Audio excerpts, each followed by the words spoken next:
You guys ever seen that movie, How Stella Got Her Groove Back? Older woman travels, goes to Jamaica. Taye Diggs is the guy. Angela Bassett. Angela Bassett.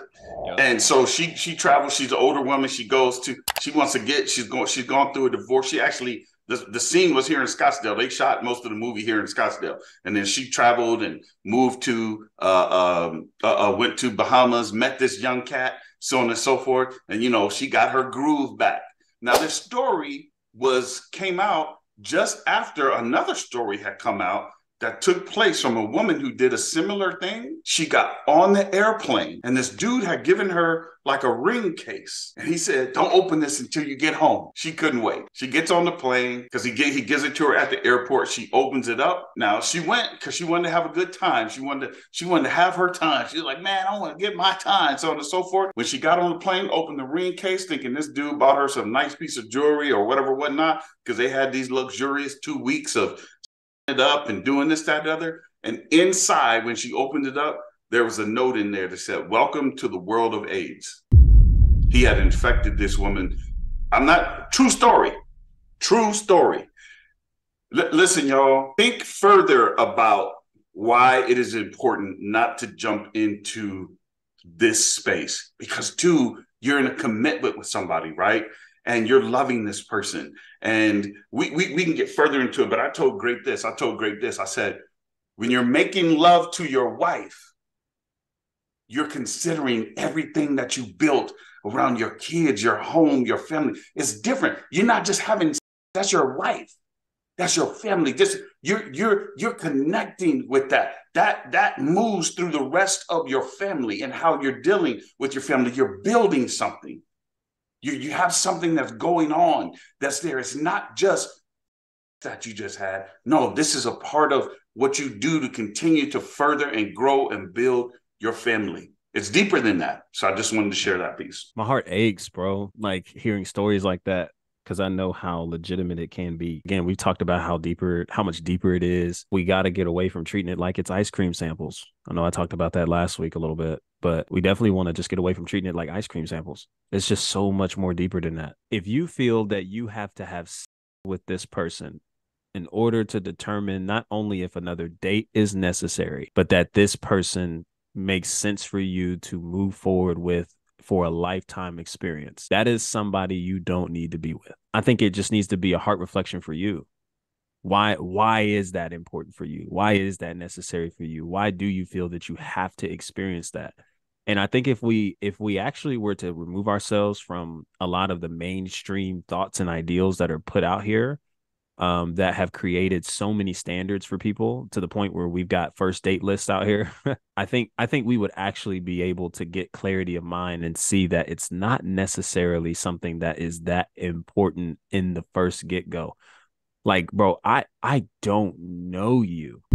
You know what I mean? Like, I don't know you. Again, I've shared it before. I was so scary to engage in that stuff. Not only because I couldn't really sneak out. I wasn't really that sneaky. I'm horrible at lying. And I don't say that as a flex. I'm horrible at lying. I couldn't hide that for nothing. But like, I was just too scared because I knew that I was not, I'm not that time. I wasn't going to make it in time. I wasn't going to do nothing, crazy to the point where I was going to be that dude. It's very real, but there's so much more to consider. And I also want to think about this too, because I think a lot of this also addresses the animalistic aspect of human nature that we all carry, we all have in us to some degree. It's so interesting how we only view the dating world and dating market from our own perspective as men, and we don't really consider stepping into the shoes of a woman in such a time as this. Women, like when we think about it, I mean, everywhere, vulnerable. They're vulnerable in every way. Their physical outlook, like every person that talks to them, think about it.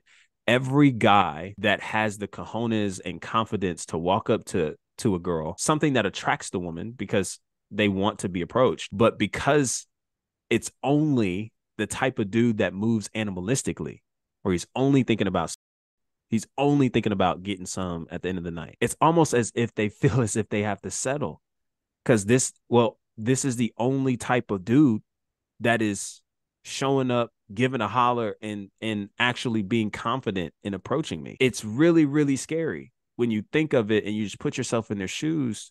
Everything is sexualized. Everything is put into such a dangerous perspective. It just makes dating dangerous. It makes encountering men dangerous because you don't feel safe. Like, a lot of women don't feel safe out here, yo. And I just think that if you were to consider the perspective of being rolled up on, maybe, dare I say, maybe 6, 7 times out of 10 by a guy who is very animalistic in his thinking, doesn't have his stuff together, and is only thinking about getting some, and his approach that is very aggressive, I think you would be more willing to say, yo, I don't think this is, at least in my mind, I don't think this is something that we should partake in and navigate through. Because when you see that and you actually understand that this is more than likely how the woman reacts, you're probably going to be so different, really, and separate from the crowd of a lot of the men that they've probably encountered before online, in person, when you're genuine in your approach and you actually have yourself together emotionally, mentally, spiritually, to where you can actually have a conversation with her and not press on her, not make her feel unsafe, and not make her feel like all she's worth is what's going to go down in the bed. If you put yourself in those shoes, I think you would be less willing, at least I would hope, you would be less willing to match that approach, and you would be more willing to separate from the crowd by being that genuine, being that individual who's just kind, compassionate, loving, considerate, and having your character and integrity intact, because that's what's going to separate you. Get this. Yes, it is very possible that it will take a little bit of a longer process to land the relationship, cultivate the relationship, to actually learn if this is what you really want to do, but you're doing it in the most productive way. And might I add, the fastest way, because the other way is just going to set you back. You think it's the fastest because you're getting rewarded. Most of these people aren't really giving you what you think you're getting. It's very, very, very, low end of the margin type deal. You're not getting much, if anything, but somebody who just grows to be dependent on you, holds on to your pocket, and can't really do life in an optimal way. But how they're operating, man, there's got to be more, but you can't find it. So you're frustrated. And then that's how broken hearts multiply. Trauma multiplies. Needing to heal over and over and over and over again multiplies. Like, it's a mess. So you don't win in that game. But you do win in the game where you're being the man of God you're called to be. You're walking in your character and integrity. You've got your value system intact and you're not moving from them. You've got boundaries as a man. You have your disciplines as a man, and you're operating in your alignment and your assignment and your calling for life. And when you go and make that difference, it just shows up. It's a clear difference, but it's just something to consider, man, when you put it into that perspective. So, it really reveals a lot of the animalistic nature in us that I think if we were just willing to address that, I think we would actually have a lot more better success in the dating space. Like, dudes are literally training young men to be animals. That's why it's so bad. And of course it's on both sides, but they're training dudes to be animals, man. We have to also think this too, Grape.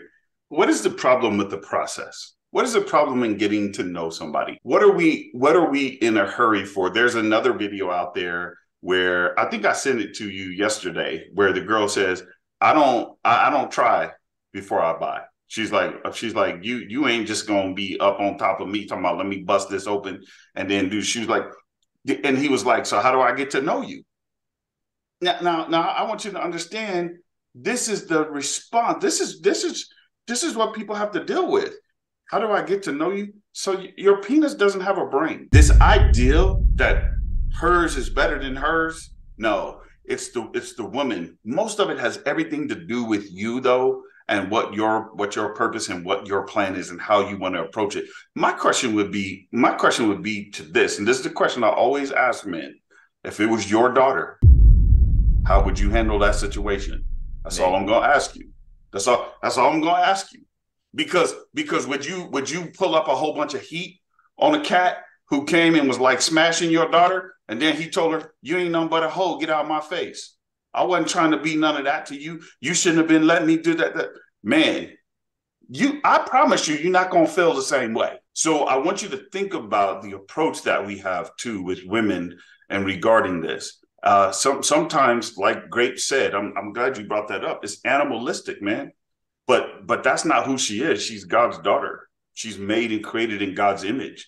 And you are abusing that in a way that you don't even recognize and understand. Like, fellas, listen, if y'all really want to win at dating, it is not by giving your ear to all the red pill craziness that's happening. I think you actually get an understanding of how the woman is operating and how she feels she has to operate in the dating game. You understand where she's at.